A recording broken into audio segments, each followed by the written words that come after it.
Professor de Direito Constitucional da Universidade do Vale do Rio dos Sinos, Unicinos, e da Universidade Estácio de Sá, do Rio de Janeiro, Lênio Luiz Streck. Bom dia, Lênio.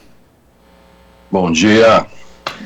Lênio, ontem nós tivemos revelações referentes a mensagens do âmbito da Operação Spoofing, e uma delas ali o coordenador-chefe da Operação Lava Jato, Deltan Dallagnol, ali está articulando para evitar a libertação do ex-presidente Lula, quando o desembargador Rogério Favretto acatou um habeas corpus a favor do ex-presidente em julho de 2018.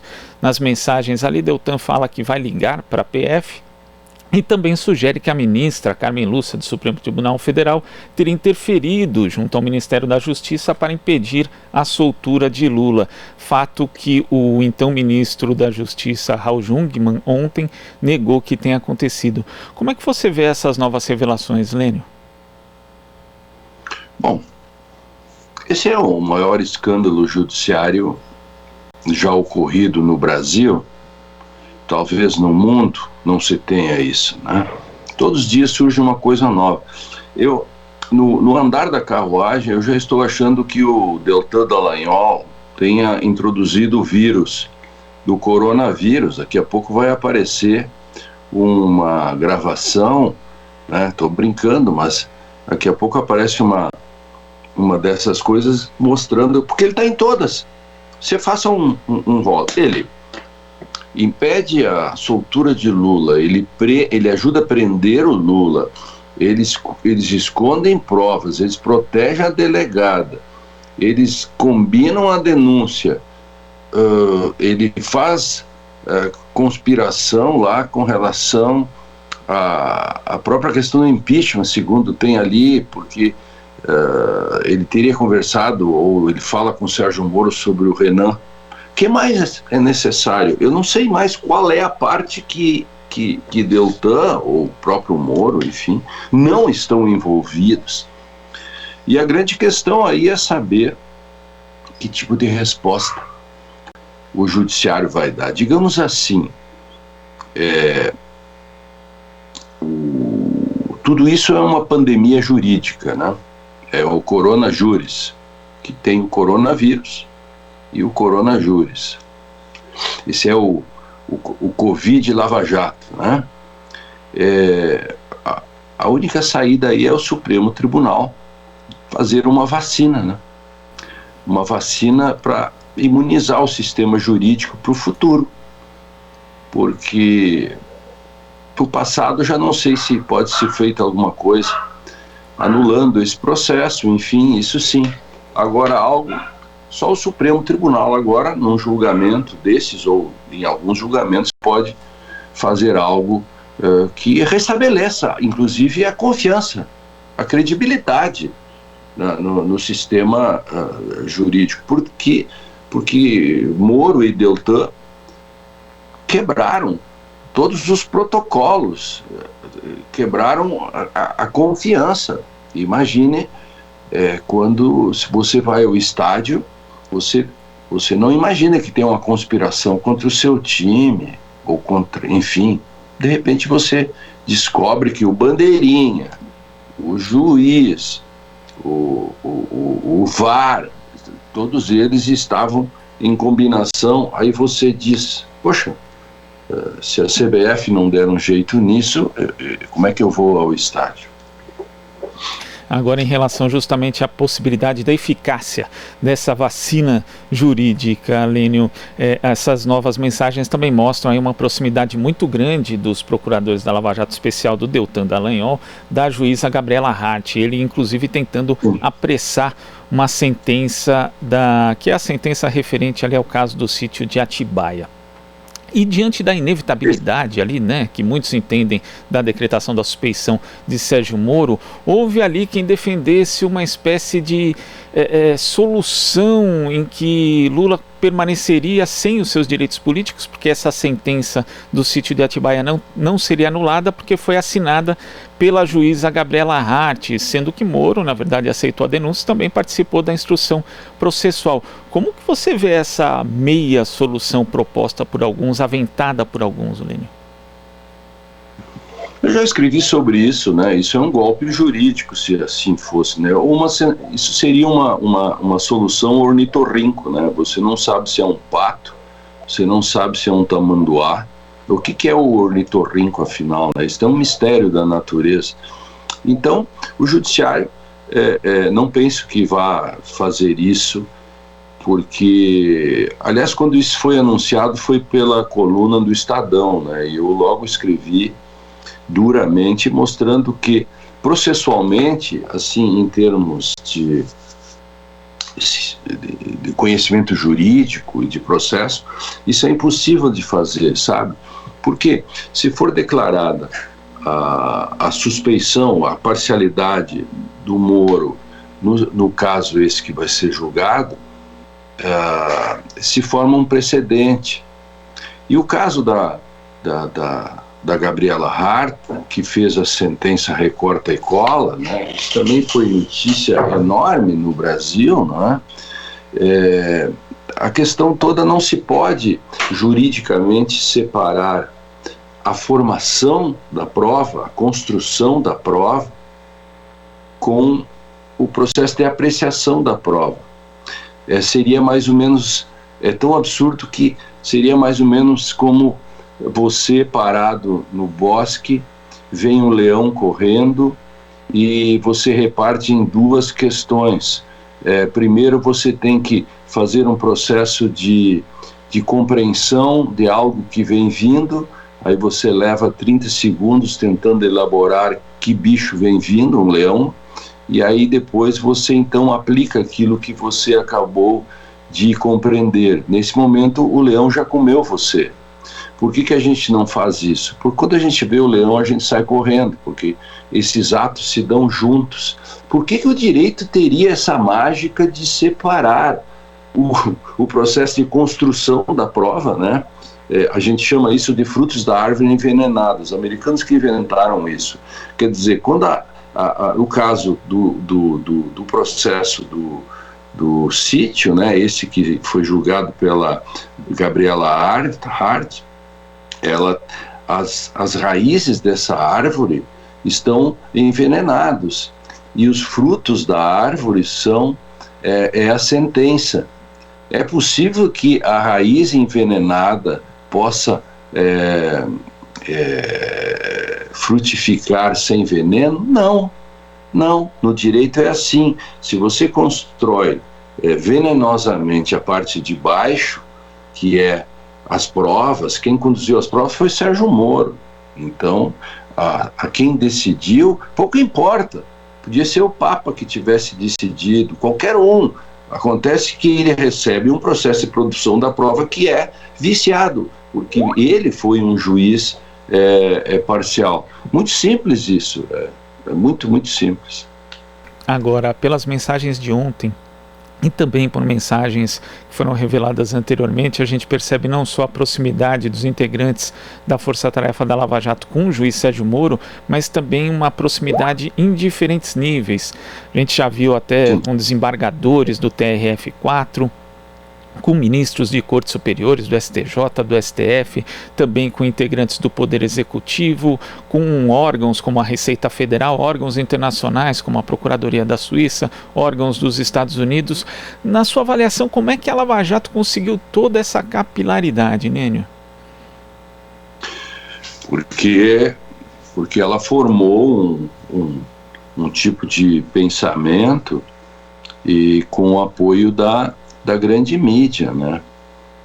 A Lava Jato não existiria, ela é produto de profissionais, né? Então não tem nada de amadorismo aí, é tudo profissional. Esses passos foram todos calculados, desde o almoço que o Deltan, por exemplo, faz com a Globo para discutir as 10 medidas. Imagina se tivesse passado as 10 medidas. Bom, se tivesse passado, eles mesmos colocavam ali provas ilícitas de boa-fé, né? Mas isso é um produto de profissionais que só se criou, né, a partir do apoio, a partir do olhar leniente da própria comunidade jurídica. O Brasil errou durante muitos anos, as faculdades de Direito têm formado funcionária. Nós erramos em muitas coisas. Então, hoje, o Judiciário e o Ministério Público predominantemente têm uma visão que, paradoxalmente, vai contra a própria ideia da Constituição. A Constituição é uma carta de direitos. E muita gente no direito, inclusive, e a Lava Jato é o maior exemplo disso, tem a ideia de que a Constituição traz direitos demais, a Constituição atrapalha a democracia, quando é a Constituição que sustenta a democracia. Há uma sucessão de erros. A Lava Jato capilarizou isso, ela entrou por todos os poros da sociedade, hoje está se vendo isso. Ela está desde eu não sei se a ministra Carmen Lúcia falou algo com o Jungmann. Nunca saberemos isso, por Jungmann, por óbvio, vai negar, e a ministra, obviamente, vai negar. Eu não sei se isso aconteceu. Mas eu só quero falar aqui o simbólico disso, o peito e a pretensão. Aqui no Rio Grande do Sul a gente diz, né, pô, mas fulano tem um peito, né? Mata no peito o negócio. O Deltan dizer para os seus colegas, em uma conversa entre procuradores, que ele estava arrumando isso via Brasília. Depois ele ligou, segundo ele, tudo ao TRF4, e quer dizer, combinando, aí ele liga para a Polícia Federal para segurar uma ordem de habeas corpus. Ou seja, imagina isso nos Estados Unidos, né? Isso daria, sei lá, uma conspiração desse tipo, uma prisão de 30 anos, não sei quanto. Aqui no Brasil, aqui seria obstrução da justiça, mas como se descobriu isso por hacker, provavelmente não se pode retroagir e processar os integrantes por isso. A única coisa que essas provas vão servir é para beneficiar todas as pessoas prejudicadas, por exemplo, o ex-presidente Lula e outros, né, que tiveram seus processos olhados, examinados e sentenciados de forma de um Ministério Público não isento e o Judiciário, que no caso Sérgio Moro, enfim, fez uma que eu chamo de conjuminação processual, né? Mas esse peito, né, que você diz do Deltan Dallagnol, ele não foi produzido muito também por conta da inação do Supremo Tribunal Federal naquilo que deveria ser o seu papel de coibir tudo aquilo que já sabia que era ilegal da Lava Jato? Quando a gente lembra, por exemplo, que teve uma decisão do próprio Supremo impedindo a posse do ex-presidente Lula como ministro, baseada num vazamento ilegal, né, numa interpretação larga, inclusive, de um vazamento ilegal de uma conversa do ex-presidente Lula com a então presidenta Dilma. Esse peito do Dallagnol também não vem daí, de uma certa leniência ali das instâncias superiores? Claro. Toda pandemia tem um paciente zero, concorda? Então, de algum lugar você tem que saber quem é que foi o primeiro infectado, né? Como é que isso tudo começou. E, para mim, o paciente zero dessa pandemia é de 2013. É o caso aquele em que o advogado César Bittencourt, ele foi seguido, foi grampeado, é um caso famoso, né?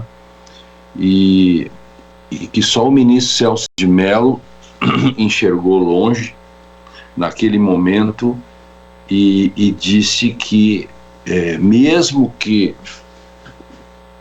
o caso concreto tenha sido absolvido lá e tal, mesmo assim teria que se declarar a suspeição do Sérgio Moro, e os outros apenas mandaram para o CNJ, que acabou também não punindo o Sérgio Moro. Então, Ali começou.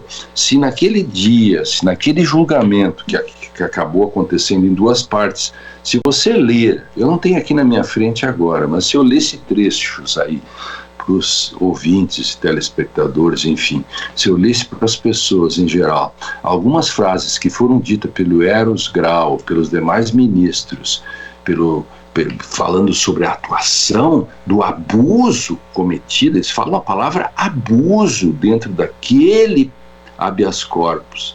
Se ali ele tivesse sido punido, ou seja, se ali o paciente zero tivesse sido isolado, né, posto em quarentena e estudado nessa metáfora que eu estou fazendo, ali talvez ali o Brasil teria desviado desse tsunami que veio pela frente.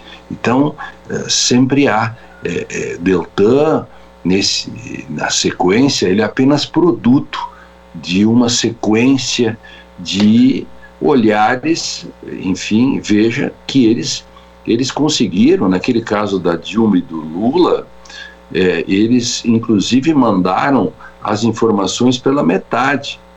O ministro Gilmar Mendes, quando decide, ele não recebeu todas as informações, segundo ele mesmo diz hoje. Então, ele mesmo que viu tudo isso hoje tem jogado duro em cima disso, mas eles fizeram, além da ilicitude de terem feito, né, a liberação, aquele momento, inclusive, o Deltan Dallagnol faz que nem a Zélia Cardoso de Mello no plano Collor, né? Ela dizia que os direitos das pessoas que perderam seu dinheiro eram filigranas, e o próprio Dallagnol diz para o seu amigo Paludo, ali, eles discutem entre eles, ele diz, não, isso é filigrana jurídica. Bom, é como você dizer que temos que operar o paciente e vamos ter que usar antibióticos. Aí um médico diz, não usa antibiótico nada, antibiótico é filigrana. Bom, o resultado disso, a operação vai dar errado, né? Correto? Então esse é o ponto que o Brasil tem que ficar atento. Inclusive em relação ao HC do César Bittencourt, você cita aqui um trecho, né, aqui no livro das suspensões, no artigo que abre o livro, até ler aqui, Lênio, o STF declarou que atua com inequívoco desserviço e desrespeito ao sistema jurisdicional e ao Estado de Direito, o juiz que se roga de autoridade ímpar, absolutista acima da própria justiça, conduzindo o processo ao seu livre-arbítrio, bradando sua independência funcional. Quer dizer, uma condenação aqui bastante vigorosa em relação à postura do juiz Sérgio Moro, Lênio. Imagine você, uma universidade analisando o seu professor. A universidade diz, bom, esse professor não sabe nada da matéria, esse professor, ele não olha as provas dos alunos, ele é autoritário para com os alunos, ele dá as aulas pela metade e chega tarde. Mas não demite o professor. Aí você vê que universidade é essa, entende? Assim, metaforicamente, é o que aconteceu. Um juiz que fez tudo isso que o Supremo disse e não foi punido em nada disso, o resultado disso, bom, as consequências, como diria o conselheiro Acácio, né, o personagem do Primo Basílio, as consequências vêm sempre depois. É uma frase idiota, mas é uma frase, né? É mais ou menos como proibir que as pessoas não saiam de casa quando elas não têm casa. Anatole France tem uma passagem interessante que diz, se tiver uma lei que diz é proibido morar debaixo da ponte, pode escrever que os ricos nunca serão punidos por essa lei. Virando isso, é como você proibir as pessoas sair de casa e esquecer de avisar que algumas não têm casa ou suas casas são absolutamente insalubres em tempos de pandemia, né? Esse Brasil tem coisas incríveis, sabe? Se não existisse, teríamos que inventá-lo, né? Agora, Lênio, para a gente concluir, no seu artigo, justamente no livro das suspeições, você faz uma pergunta. O que a comunidade jurídica e o STF farão agora que sabem tudo sobre Moro? O livro foi lançado em agosto do ano passado. De lá para cá, você acha que a resposta a essa sua pergunta fica mais clara? Sim, ela a cada dia ela fica mais clara. E agora é literalmente a cada dia, né? Porque todos os dias a defesa do ex-presidente, e não só a defesa, mas setores, né, do jornalismo, né? Você veja que há hoje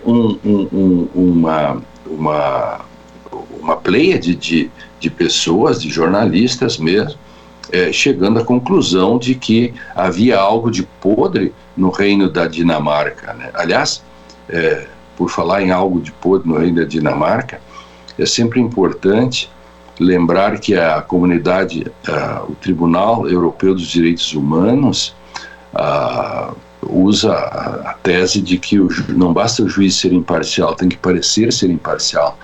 E aí, por que eu estou falando da Dinamarca? Porque havia algo de podre no reino da Dinamarca, porque um caso célebre é do juiz Larsen, que atuava de forma parcial, e o Tribunal Europeu anulou tudo, né?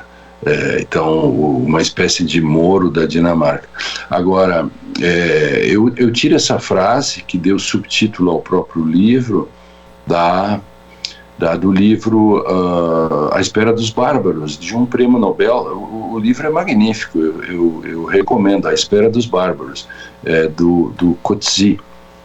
E ele diz, ele é um juiz, o personagem, coincidentemente, e o juiz, ele é um sujeito tranquilão e tal, mora num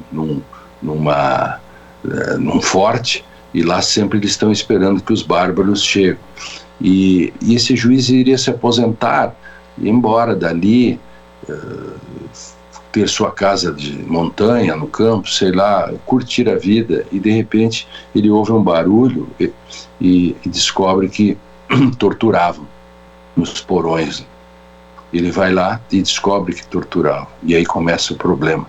Ele podia ter ido embora sem saber que tudo estava acontecendo. Aí ele descobre que torturavam, e aí vem o grande dilema: o que fazer agora que eu sei que sei? Por isso que eu fiz a adaptação dizendo: o que fará a comunidade jurídica? O que faremos quando sabemos que Moro foi parcial? E agora a gente pode arrumar melhor essa frase ainda: o que faremos quando sabemos que Moro foi parcial e Dallagnol fez tudo isso que se sabe, que está por aí, que todos nós vimos e que a cada dia fica mais grave ainda. A gente espera essa questão respondida em breve. Lênio, muito obrigado pela sua participação aqui no Jornal Brasil Atual e até a próxima. Valeu, abraço a todos. Abraço. Conversamos aqui com o professor de Direito Constitucional da Universidade do Vale do Rio dos Sinos, Unicinos, Rio Grande do Sul, e da Universidade Estácio de Sá, do Rio de Janeiro, Lênio Luiz Streck. Aqui você ouve as notícias que os outros não dão. Jornal Brasil Atual.